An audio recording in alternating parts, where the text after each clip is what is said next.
ทุกคนเนาะเวลาแม่จะออกมาว่าอีกครั้งหนึ่งเด้อแล้วมีหลายคนเนาะหันโมจังซี่สั้นๆน้ำเอื้อยลำไยเนาะว่าเอื้อยลำไยไปกลับไปเอาพวกจีนซะบ่อยู่ลาวซะ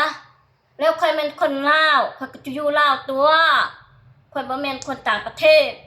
ให้ค่อยกลับไปเอาผู้จีนนี่ยังแต่ค่อยป้าแล้วก็ป้าตัวอ้าวบ่มักว่าคนเราก็ฮักกันตัวบ่ว่าจะจิสั้นๆให้เข้าตัวมีหลายคนเนาะเป็นจังซี่จังซั่นเฮาเนาะคนเราเฮามันบ่คือกันเนาะบางคนก็เว้าโน่นนี่โน่นนั่นบางคนก็ดีบางคนก็เว้าประเสริฐนั่นแหละเนาะมันเป็นหยังเนาะนิสัยเฮาบ่คือกันน่ะบางคนก็ดีบางคนก็บ่ดีอันคนจีนบ่คือคนลาวหั่นใด